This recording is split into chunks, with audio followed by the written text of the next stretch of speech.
कहाँ पे है जो वर्ड अरेंजमेंट है? ये वाला 4 है क्यों?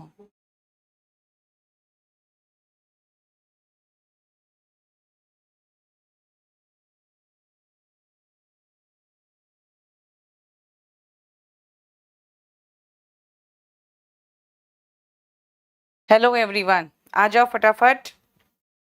आज हम लोग कुछ सेंटेंस अरेंजमेंट पहले देख लें। और बेटा सेंटेंस अरेंजमेंट करने के जो नियम है ना, वो मैं आपको वर्ड अरेंजमेंट का अलग से लिख के दे दूंगी, सेंटेंस अरेंजमेंट का भी मैं अलग से लिख दूंगी।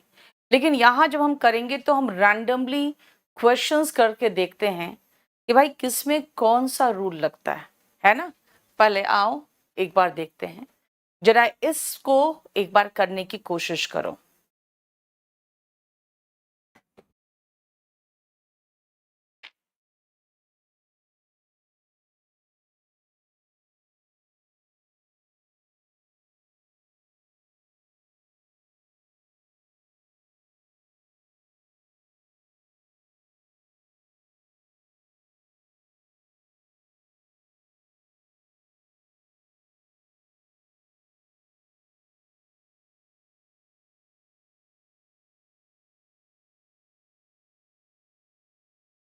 चलो सबसे पहले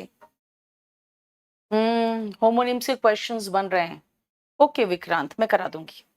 सुनो, in Bihar and central India in particular, every district had smelters that used local deposits of ore to produce iron, which was widely used for the manufacture of implements and tools of daily use.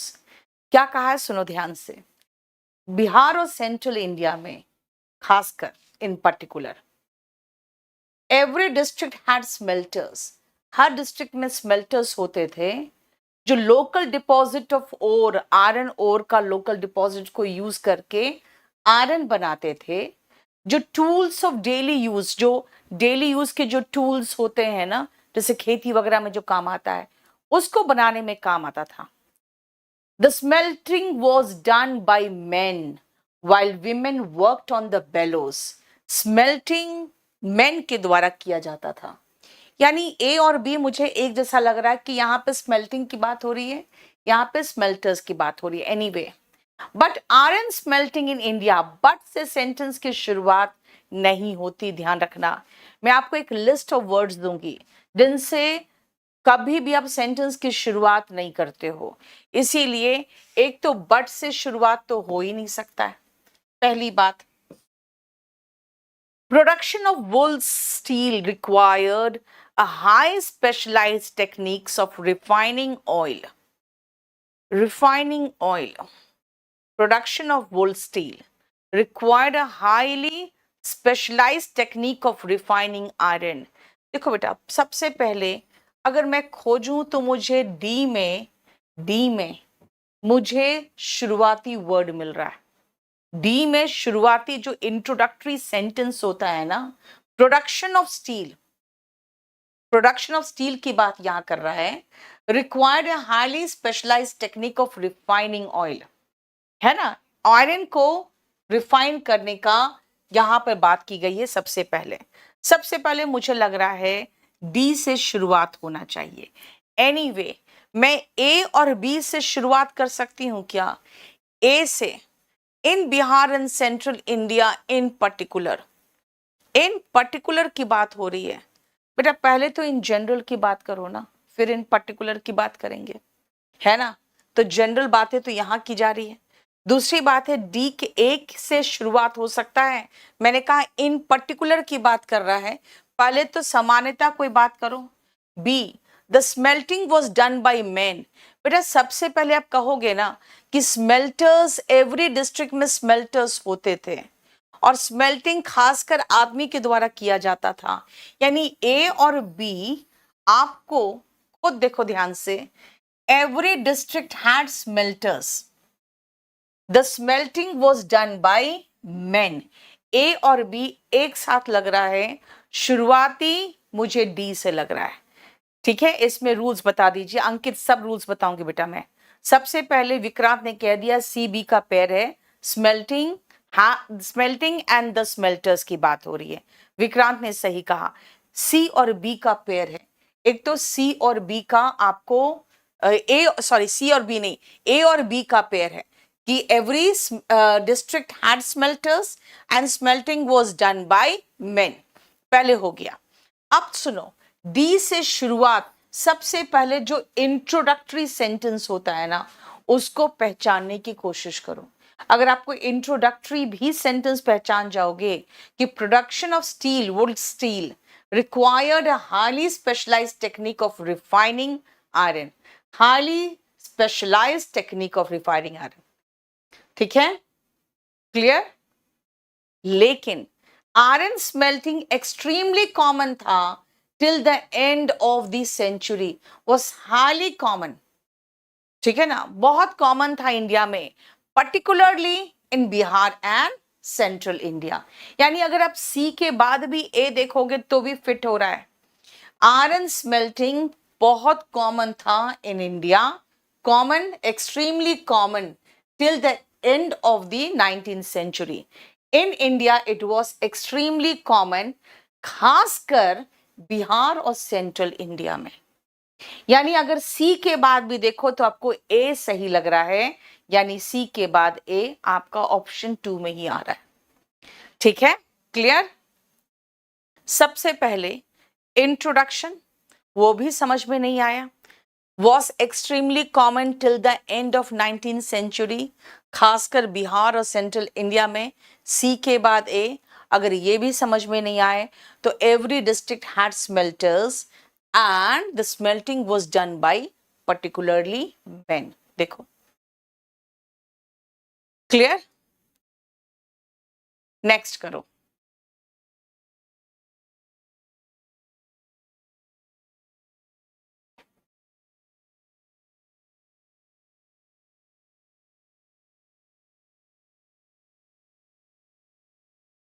देखो,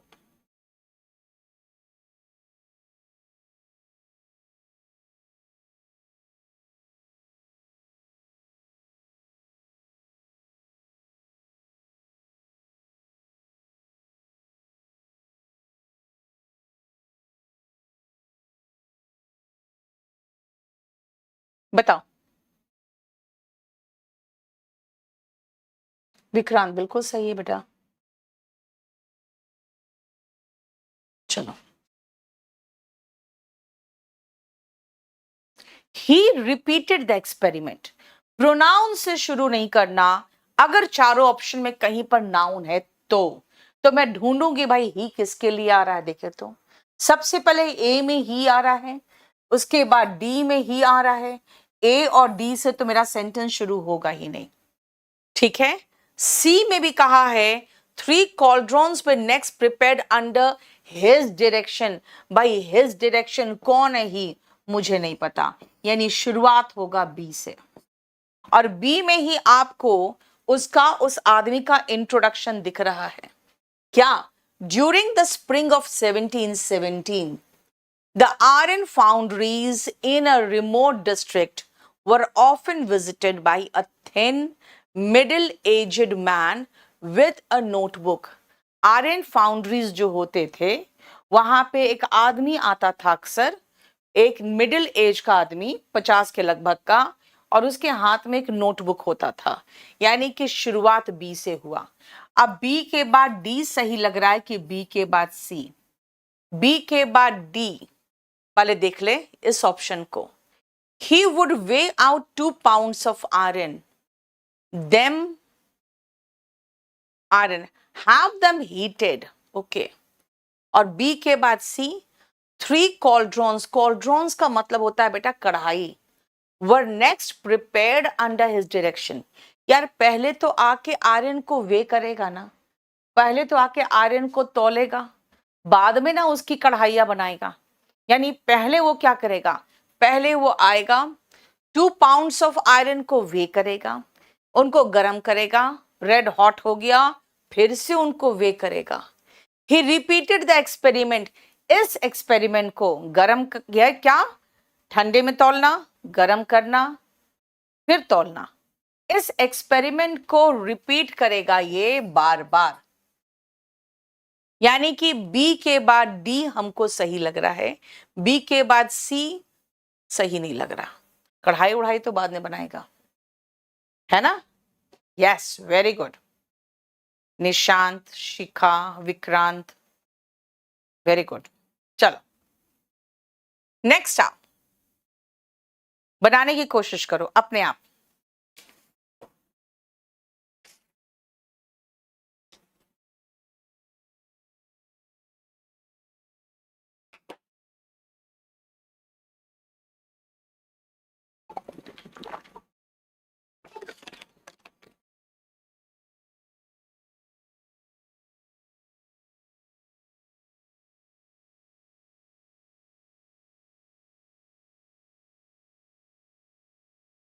बोलो क्या बनेगा, जल्दी सोचो फटाफट।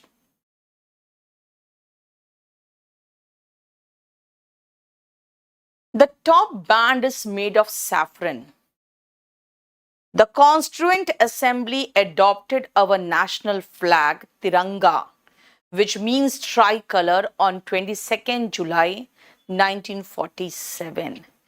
ये मुझे लग रहा है बी सही, बी से शुरुआत सही लग रहा है। अब जरा सी को भी एक बार चेक कर लूं मैं। As a symbol of nationalism and freedom, it is fashion. It कौन है भाई? तिरंगा है। पहले तो तिरंगा बोलो, उसके बाद ना इट आएगा। यानी ये दोनों ऑप्शन तो खत्म हो गया मेरा। अब बी के बाद सी कि बी के बाद D. As a symbol of nationalism, B के बाद सी, it is fashioned from khadi, which is domestically spun Indian cotton. ये बना होता है खादी का, जो डोमेस्टिकली ये इंडियन कॉटन का बना होता है ना? स्पन मतलब उससे सूत जैसे काता जाता है ना, वैसे ही। अब आते हैं बी के बाद डी हो सकता है क्या? It features 3 horizontal stripes that are of the same width. The top band is saffron. Yes, जब ये स्ट्राइप की बात करेंगे, 3 स्ट्राइप की बात करेंगे, तब हम कहेंगे ना जो टॉप होता है वो सैफरन होता है। यानी इसके बाद हम इस बैंड पे उतरेंगे, यानी डी के बाद ए होगा, इसीलिए यहां पे आगे बी के बाद सी, है ना? बी के बाद सी सही लग रहा है, क्योंकि डी के बाद ए आ रहा है। देखो, यस, शिखा बिल्कुल सही, Vikrant C D A, very good. Nishant answer गलत कर दिया। हाँ, चलो समझ में आया?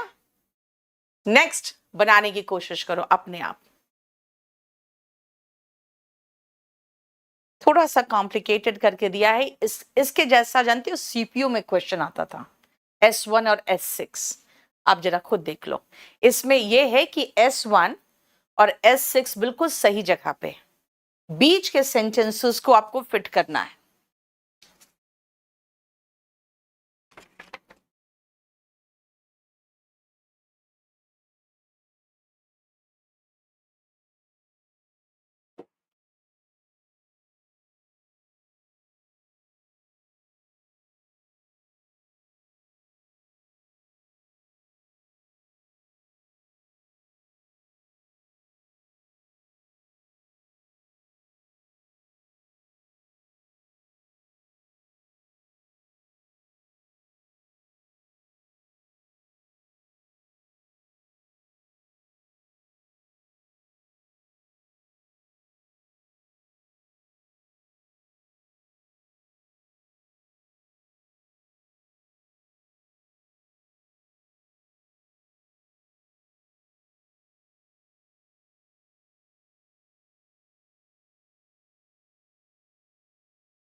बताओ।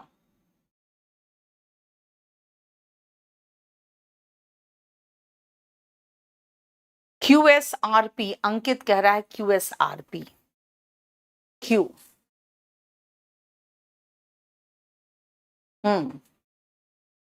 बिल्कुल, इसने जो पकड़ा है बिल्कुल सही पकड़ा है, ध्यान से सुनना।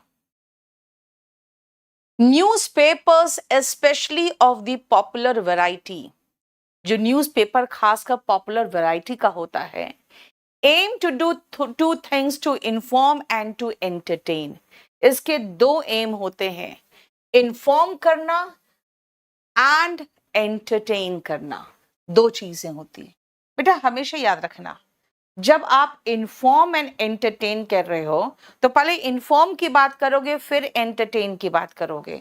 यानी कि एंटरटेनमेंट जो है may be principally found in the central pages of the newspaper, यानी पी से अभी हमारी शुरुआत नहीं होगी, ठीक है। The principal aim of the short news reports on the front pages is to inform. Yes, the principal aim जो होता है वो इन्फॉर्म करना होता है। In the news reports they will, in their news reports, किसके न्यूज रिपोर्ट्स में? Newspapers के न्यूज रिपोर्ट्स में। They will aim to create a sense of immediacy to convey the impression that they have rushed the news to the reader and the information contained is the latest, very latest, एकदम नया है, ठीक है ना। यानी Q और S बेटा दोनों में न्यूज रिपोर्ट्स की बात हो रही है, न्यूज रिपोर्ट्स की बात हो रही है। Q और S तो एक साथ होगा ही होगा, और बेटा Q और S कहीं पर भी एक साथ नहीं है, सिर्फ यहां पे। चलो हम आगे भी एक बार देख लेते हैं कि R के बाद P होगा क्या। Most newspapers are publish daily and the news reporters must make sure that they have up to the minute news। बेटा up to the minute news की बात कर रहा है, यानी कि R मुझे S, Q और S के बाद अच्छा नहीं लग रहा था, ठीक है ना। अगर देखो आप, most newspapers are publish daily and the news reporters must make, अब सुनो ध्यान से बेटा, न्यूज रिपोर्टर्स के लिए दे आया है, must make sure that they have up to the minute news, एकदम अभी 1 मिनट के पहले का न्यूज है मेरे पास। इन देयर न्यूज रिपोर्ट्स, किसके न्यूज रिपोर्ट्स में? न्यूज रिपोर्टर्स के न्यूज रिपोर्ट्स में। यानी कि अगर आप पकड़ रहे हो कि Q और S एक साथ आएगा, बिल्कुल गलत नहीं पकड़ रहे हो, लेकिन जैसे हम R में आए हम समझ गए भाई R और S एक साथ होना चाहिए, R के बाद ही S होगा, क्योंकि न्यूज रिपोर्टर्स के लिए दे आया है।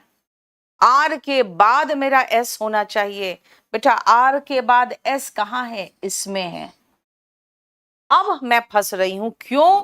क्योंकि मैंने आपको सिखाया कि बेटा पहले इन्फॉर्म की बात हो रही है, फिर एंटरटेन की बात हो रही है, और यहां पे पहले P में एंटरटेनमेंट की बात हो गई और उसके बाद Q में क्या की बात हुई है? न्यूज रिपोर्ट्स की बात हुई है। लेकिन एक पंगा है बेटा, मैं क्या करूं?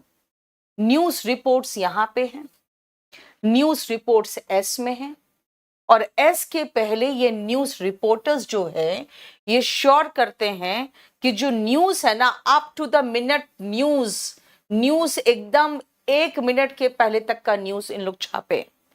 यानी इसमें भी न्यूज, इसमें भी न्यूज और इसमें भी न्यूज, यानी QRS तो एक साथ होगा और P अलग होगा, जबकि सब में P कहाँ है? QRS, QSR नहीं कहा मैंने, QRS कहा है और P अलग होगा। अच्छा, दूसरी बात है, अगर आप कहोगे कि मैम P को लास्ट में लगा दो आप, तो पंगा एक चीज आ जाएगा कि बेटा जरा S6 में देखो, रिपोर्टर्स ऑल्सो विश, इसका मतलब है कि अगर हम रिपोर्टर्स की बात यहां किए, फिर S में दे में आए और रिपोर्टर्स ऑल्सो विश, अभी हम रिपोर्टर्स में ही है, अभी हम रिपोर्टर्स में ही हैं। अगर हम लास्ट में पी लगा देंगे तो एंटरटेनमेंट में be principally found in the central page of the newspaper, in some of the featured articles and in some local news stories. लेकिन रिपोर्टर्स गायब हो गया। अब मैं रिपोर्टर पे आ चुकी हूं, तो news reporters they and reporters also wish, यानी S6 के पहले हम पी में नहीं जा पाएंगे। पी में चले गए तो फिर मेरा S6 लास्ट में लगाना मुश्किल हो रहा है। एस के बाद S6 बिल्कुल ठीक लग रहा है। QRS S6, QRS S6 बिल्कुल सही लग रहा है। QRS S6 देखो, यानी कि कभी कभी आपको पहला ऑप्शन लग रहा है कि बिल्कुल सही है मेरा, इसके बाद तो यही होना चाहिए, लेकिन बेटा ध्यान देखना, सबसे पहले जब हम यहाँ दे आए ना तो मुझे लगा यार दे कौन है, ओके चलो न्यूज़पेपर्स ही शायद दे है। लेकिन जैसे मैं यहाँ पे आई, news reporters must make sure that they have up to the minute news. समझ में आ गया कि भाई यहाँ पे यानी इमीडिएसी का फीलिंग आना चाहिए, वो रश करते हैं कि लेटेस्ट न्यूज तक हो। इसका मतलब आर के बाद एस, आर के बाद एस, आर के बाद एस मुझे यही दिख रहा है। समझ में आया? यस शिखा, बेटा 2-3 क्वेश्चंस तो टाइम टेकिंग होते ही होते, लेकिन आपको अगर एक्यूरेसी लेना है तो कभी कभी आपको थोड़ा प्रॉब्लम तो होगा ही, टाइम टेकिंग हो जाता है। नेक्स्ट आओ,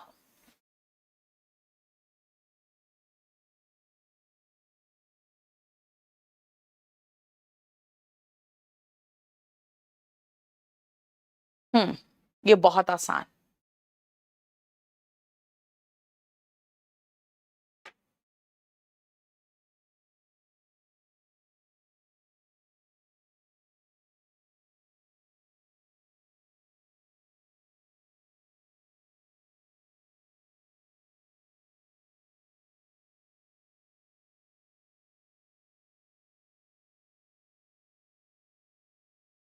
During the summer, I noticed that the leaves of the tree were beginning to wither. Beginning to wither, wither मतलब मुरझाना। The leaves of the tree, कौन सा tree? चलो, I am especially proud of it. बेटा B से तो बिल्कुल शुरुआत होगा ही नहीं, क्योंकि यहाँ पे प्रोनाउन है प्राउड ऑफ इट। अब ये इट कौन है मुझे पता ही नहीं, तो बी से सेंटेंस की शुरुआत होगी नहीं। The tree had grown against a warm wall. कौन सी ट्री की बात हो रही है, पहले वो तो देख ले हम। Last summer, I spent many days in the garden watching thousands of ants crawling up the trunk of my prize peach tree. Okay, यानी इस peach tree की बात कर रहा है कि लास्ट समर मैंने काफी दिन बिताए देखते हुए अपने गार्डन में, जो मेरे पास जो जिसको मैं बहुत ज्यादा जिसको कहते हैं ना आप महसूस करते हो बहुत ज्यादा प्राइज्ड पोजीशन, वो है ना, वो मेरा पीच ट्री था। और मैं गार्डन में बैठ कर देखता रहता था, थाउजेंड्स ऑफ एंट्स रेंगता हुआ उसके ट्रंक पर चढ़ते हुए, है ना। पीच ट्री की बात कर रहा है बेटा, यानी कि डी से शुरुआत ज्यादा अच्छा लग रहा है। चलो डी के बाद एक बार सी देख ले। द ट्री हैड ग्रोन, अब समझ में आ रहा है किस ट्री की बात कर रहा है। डी के बाद सी चलेगा। The tree had grown against a warm wall on a sheltered side of the house. House का जो साइड था जहां पे थोड़ा छांव था, वहां पे वो ग्रो किया था। डी के बाद सी होगा, देखो है ना। During the summer I noticed that the leaves of the tree, again कौन सा ट्री, पहले तो मुझे पीच ट्री बताऊंगी तब ना ट्री, और बी में I am specially proud of it. देखो चलो, डी के बाद सी ही होगा। आपको पहले इंट्रोडक्शन होना चाहिए, है ना, नाउन का पहले इंट्रोडक्शन होना चाहिए, फिर अब उसके लिए प्रोनाउन या फिर द ट्री, कौन सा द ट्री। तो पहले पीच ट्री बताऊंगी तब ना द ट्री, ठीक है, इसलिए इंट्रोडक्शन डी में है और एक ही ऑप्शन था। नेक्स्ट आओ।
हो गया।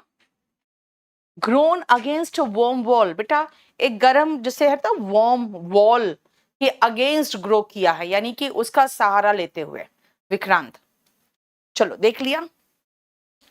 The outcome is much more likely to be favourable if there is substantial international aid than if there is not. Many of the underdeveloped countries, मुझे तो ये लग रहा है first option, will promote the growth of their economies in one way or the other. जो underdeveloped countries है वो अपने इकोनॉमीज को ग्रो करेंगे, प्रमोट करेंगे किसी भी तरीके से, no matter whether they receive substantial outside aid in the process or not. चाहे उनको बाहर से कोई हेल्प एड मिले चाहे नहीं मिले।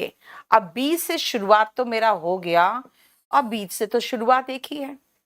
चलो हम एक लाइन और आगे बढ़ के देख लेते हैं।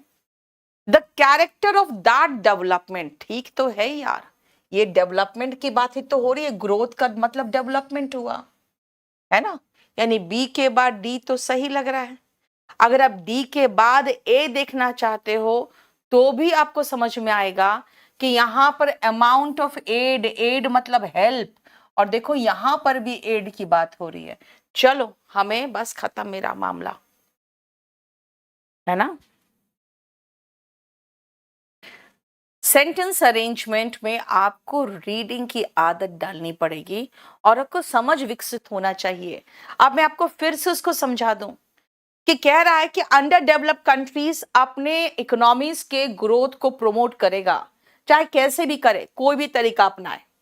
The character of that development however is likely to be strongly influenced by the types of and amounts of aid available. अब ये डेवलपमेंट किस चीज पर निर्भर करता है, जो सहायता उनको प्राप्त है उस पर निर्भर करता है। The outcome is much more likely to be favorable if there is substantial international aid than if there is not. अगर अच्छा खासा बाहर से भी हेल्प मिले तो ये बहुत फेवरेबल इनका आउटकम मिलता है, ठीक है। और उसके बाद C, by substantial aid I mean, देखो सब्सटेंशियल इंटरनेशनल एड, देखो यहां पे सब्सटेंशियल एड की बात कर रहा है बेटा, यहां पर भी सब्सटेंशियल एड की बात कर रहा है, तो ए के बाद सी तो होगा ही, है ना, और ए के बाद सी देखो एक ही जगह पे है, राइट। नेक्स्ट करो फटाफट।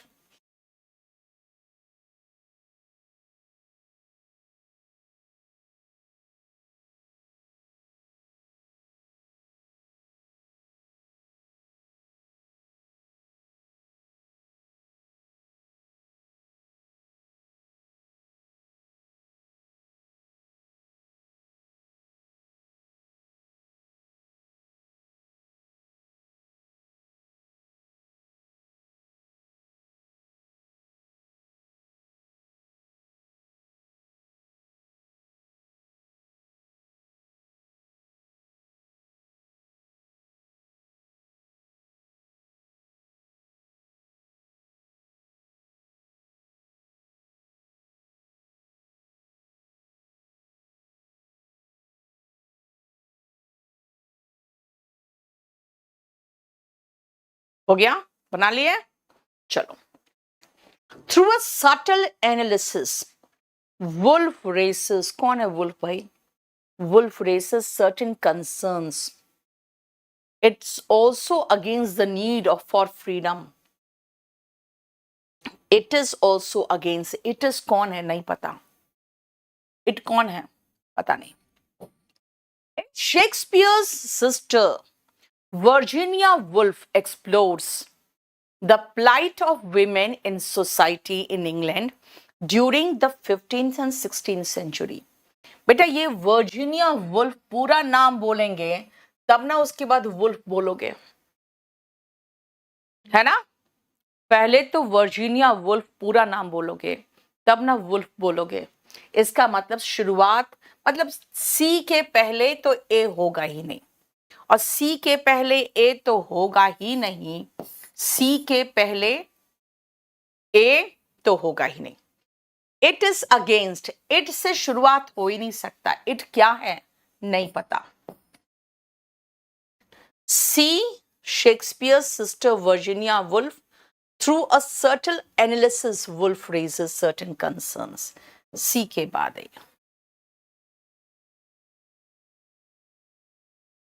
ठीक है ना? Yes.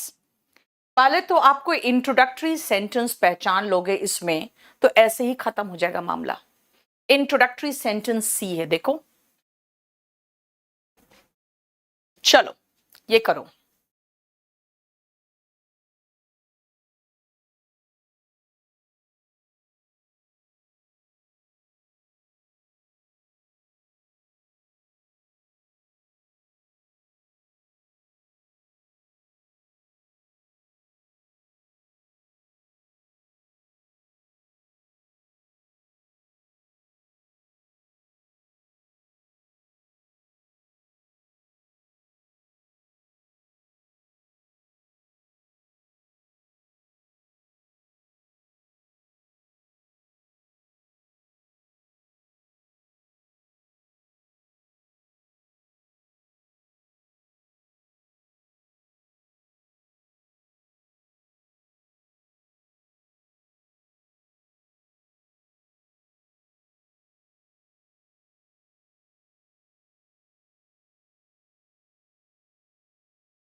हो गया?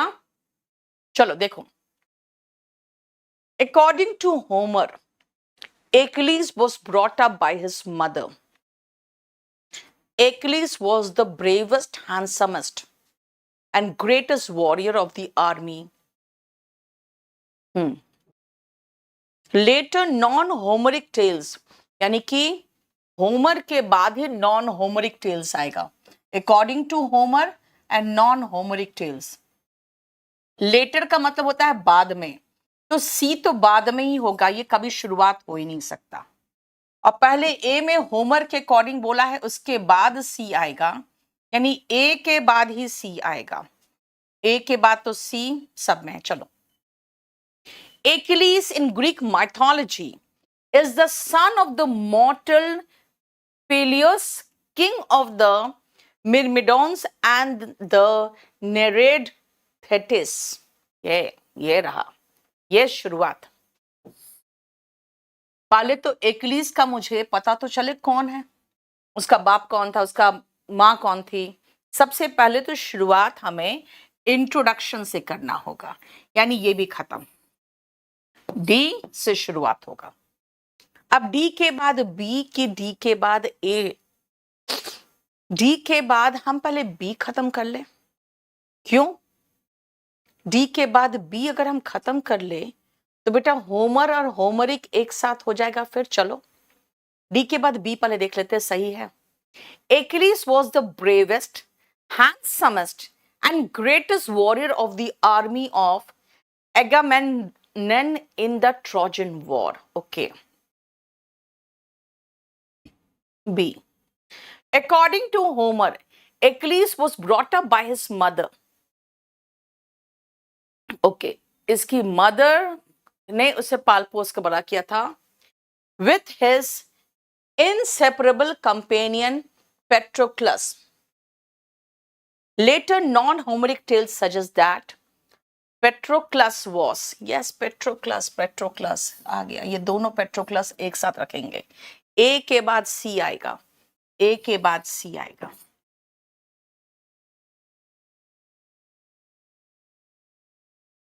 इंट्रोडक्टरी होगा डी से और ए के साथ सी आएगा, क्योंकि पेट्रोक्लस के बारे में यहां भी बताया गया और नॉन होमरिक टेल्स में पेट्रोक्लस के बारे में बताया गया। ठीक है ना, देखो क्लियर? यस विक्रांत, बिल्कुल सही।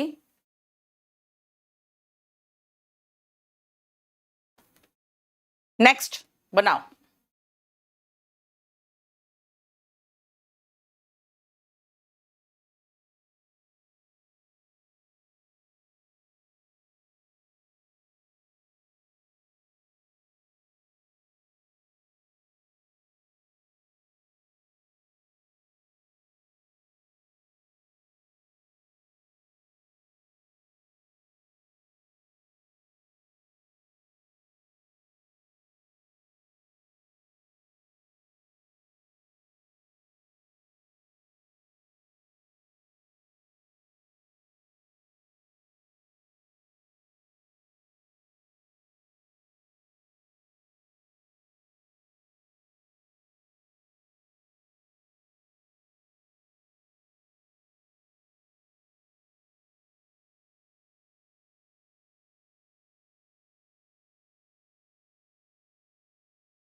Very good. Well, you can't make me. She went on. Well, you may try. She came in and we said hello. सबसे पहले बेटा तो हेलो बोलेंगे ना, है ना?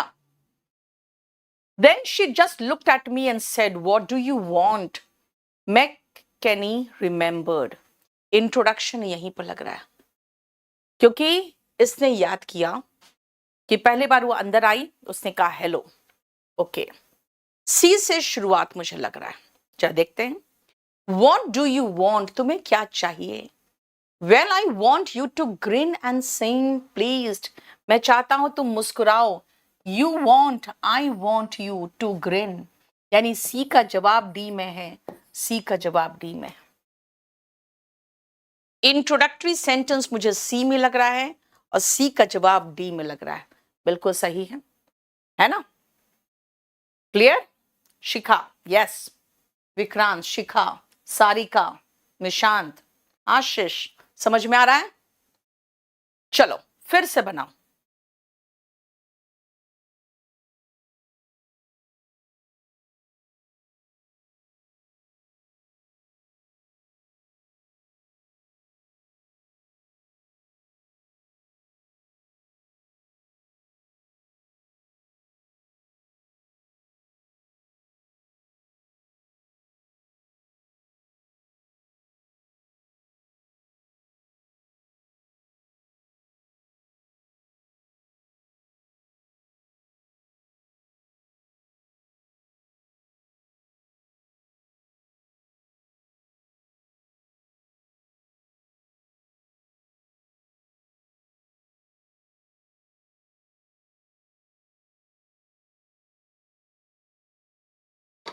Shivangi, very good.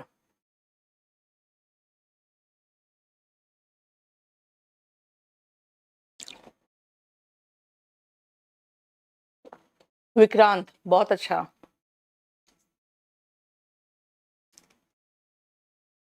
Jasmine, very good, बिल्कुल तुरंत आ गया। After examining these three approaches carefully, I crossed the bridge. Okay. There were three approaches. Very good. मेरे पास तो आ गया। Three approaches. तीन approaches थे, तीन रास्ते थे। After examining these three approaches, B के बाद A, B के बाद A, एक ही में नेक्स्ट, नेक्स्ट कभी भी पहला सेंटेंस नहीं होगा, इसीलिए ये तो हो ही नहीं सकता, है ना। और अब देखो, बी के बाद ए यहां पर है, ए के बाद बी तो होगा ही नहीं, बी के बाद ए चाहिए, बी के बाद ए मुझे कहीं नहीं दिख रहा है, ए के बाद बी दिख रहा है, बी के बाद ए नहीं दिख रहा है कि मैं और भी ऑप्शन कोई ट्राई भी करूं, है ना। आसान, समझ में आ रहा है ट्रिक्स भी आपको। नेक्स्ट, अगेन सीरियस टाइप का क्वेश्चन दिया हुआ है इसमें, देखो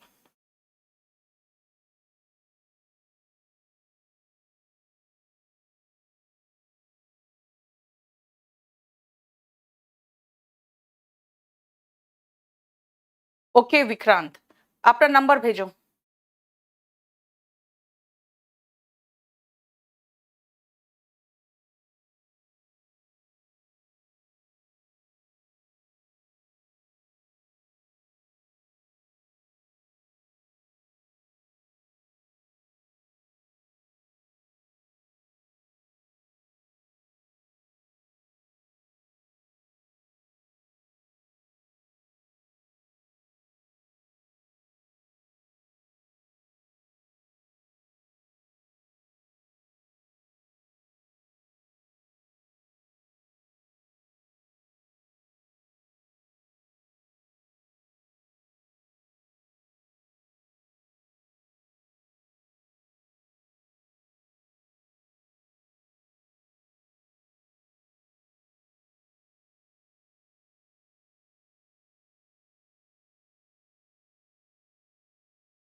हो गया, देखो S1, today the world has become a much smaller place thanks to the adventures and miracles of science. Science की वजह से दुनिया छोटी हो गई है। We are slowly realizing that the world is a single cooperative group. एक single group बन गया है। S1 और P थोड़ा सा हमको सेम लग रहा है ना। Other religions have become forces with which we have to reckon, and we are seeking for ways and means by which we can live together in peace and harmony. Mingling of population is bringing about interchange of thoughts. Foreign nations have become our next door neighbors. यानी कि एक चीज मुझे लग रहा है बेटा, एक तो स्मॉल हो गया है देश, ये दुनिया एक कोऑपरेटिव देश बनता जा रहा है, कोऑपरेटिव ग्रुप बनता जा रहा है, और फॉरेन नेशंस हमारे नेक्स्ट डोर नेबर्स बन गए। ये तीन तो हमको एक जैसा दिख रहा है। अदर रिलीजियंस, और यहां पर भी we can not have religious unity and peace. So long as we assert that we are in possession of the light and others are groping in the darkness. जब तक हम ये सोचे ना कि भाई हमें तो ज्ञान की प्राप्ति, लाइट की प्राप्ति हो गई है, दूसरे धर्म के लोग अभी भी डार्कनेस में हैं, तब तक रिलीजियस यूनिटी नहीं आ सकता। इसीलिए कह रहा है other religions have become forces, जिसको हमें समझना पड़ेगा। We will have to reckon with का मतलब होता है कि उनको भी अहमियत देनी पड़ेगी। हम ये नहीं सोच सकते कि भाई हम देखो अध्यात्म हमें प्राप्त हो गया, बाकी लोग तो डार्कनेस में हैं। यानी Q और S6 बेटा दोनों रिलीजियस ग्रुप्स पे है, दोनों रिलीजियंस पे। क्यू के बाद S6, एक तो क्यू के बाद S6 मुझे लग रहा है ये, और एक मैंने कहा कि S1, उसके बाद कोऑपरेटिव ग्रुप में आ गए हम लोग, फिर mingling of population is bringing out interchange of thoughts, है ना, S R P, S R P Q, मैंने कहा ना S P Q के बाद S6 लग रहा है, Q के बाद तो S6 लग रहा है। इसमें हम स्मॉलर कंट्री की बात कर रहे हैं, उसके बाद S1 के बाद R में मिंगलिंग ऑफ पॉपुलेशन हो रहा है, ठीक है। P में वी आर स्लोली रियलाइजिंग कि हम सिंगल कोऑपरेटिव ग्रुप बन रहे हैं। S में R mingling of population, P बिल्कुल सही है।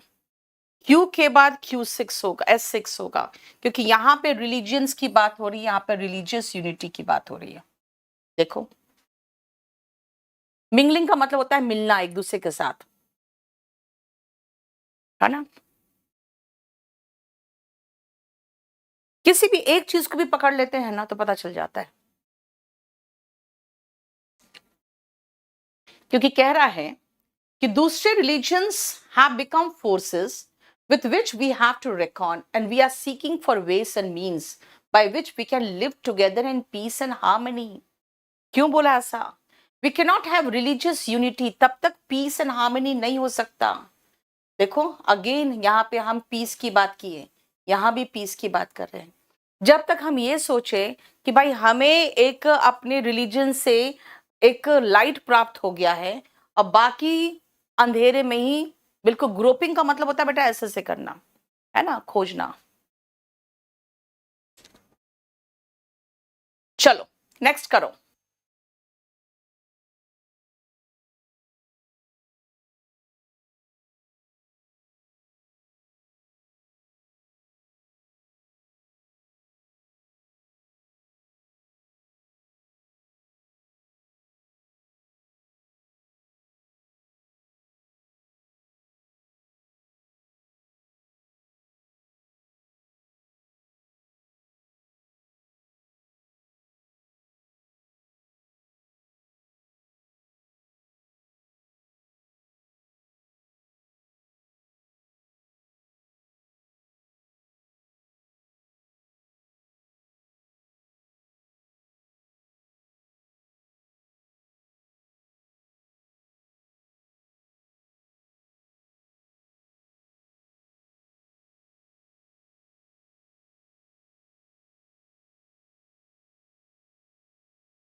यस हो गया।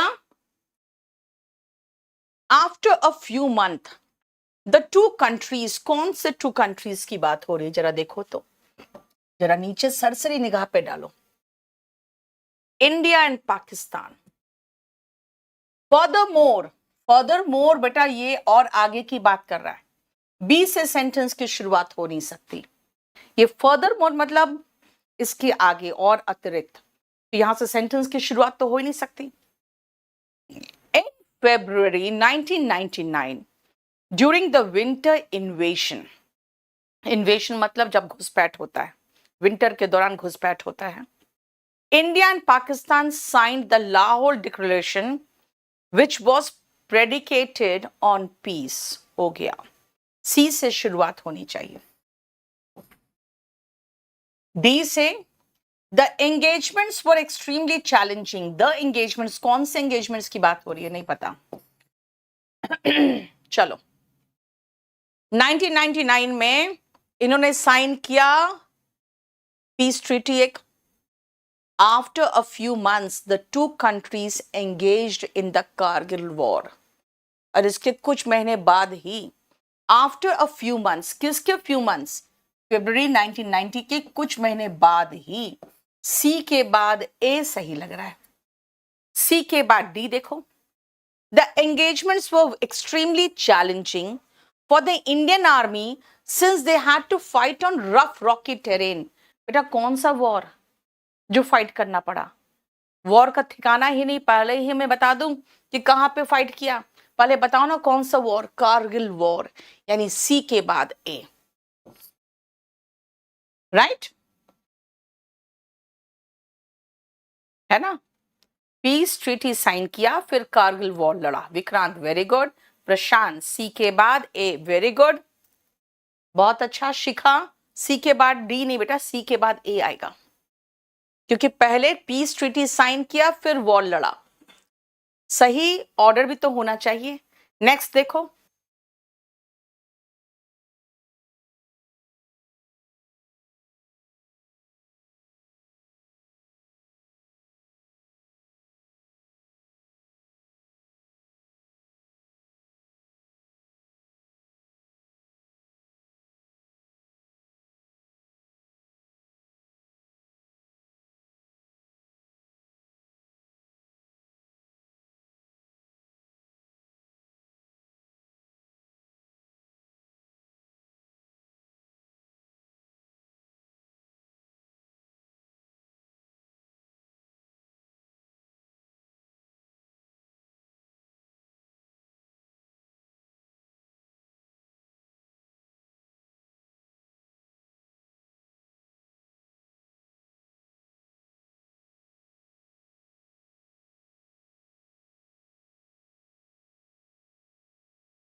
तो जैसे देखो, बट मैंने कहा था बट से सेंटेंस की शुरुआत नहीं होगी, ए से शुरुआत नहीं होगी। फॉर इंस्टेंस का मतलब होता है फॉर एग्जाम्पल। भाई किसका एग्जाम्पल? अभी कुछ बताया ही नहीं, पहले ही एग्जाम्पल। बच गया सी, सी से शुरुआत होगा। इन रिसेंट ईयर्स, हाल के सालों में, while the courts have come out with strong orders on environmental issues, court ने बहुत स्ट्रॉन्ग ऑर्डर्स दिए हैं एनवायरमेंटल इश्यूज पे। These have sometimes affected people's livelihood adversely, लोगों के आजीविका पर ये बुरा प्रभाव छोड़ा है। हालांकि कोर्ट ने एनवायरमेंटल इश्यूज पे अच्छे स्ट्रॉन्ग ऑर्डर्स दिए हैं, लेकिन इसने लोगों के लाइवलीहुड, आजीविका पे बुरा प्रभाव छोड़ा है। अब अगर बुरा प्रभाव छोड़ा है तो कैसा प्रभाव छोड़ा है जरा ये तो देख ले। सी के बाद बी में प्रभाव है क्या? और सी के बाद डी में। For instance, the courts directed industries in residential areas in Delhi to close down और shift out of the city. जो इंडस्ट्रीज चलते थे ना रेसिडेंशियल एरियाज में, कहा बंद करो नहीं तो बाहर निकलो। एक ये तो सही लग रहा है, डी आओ। सेवरल ऑफ दीज इंडस्ट्रीज, कौन सी इंडस्ट्रीज भाई? सी में तो अभी इंडस्ट्रीज की तो कोई बात ही नहीं किया है ना, सी में इंडस्ट्रीज की बात ही नहीं हुई है अभी। तो ये दीज इंडस्ट्रीज पे कहां से आ जाऊं मैं पहले? यानी सी के बाद पहले बी आएगा, और बी के बाद देखो डायरेक्टेड इंडस्ट्रीज, तो दीज इंडस्ट्रीज उसके बाद आएगा ना, यानी बी के बाद डी आ सकता था, बी के बाद डी आ सकता था, डी के बाद जाके बी कहीं नहीं आएगा, बी के बाद डी आ सकता था। ठीक है ना? यस, वेरी गुड, सब लोग बहुत अच्छा कर रहे हो। नेक्स्ट आओ,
The shopkeeper was very interested in selling these creamy box. These creamy box. कौन सा बॉक्स भाई?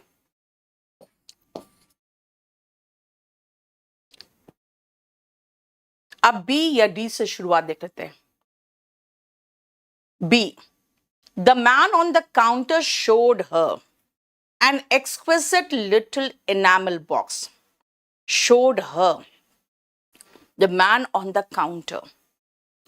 As the box was too expensive, priced 28 guineas, she went inside a little antique shop. Okay.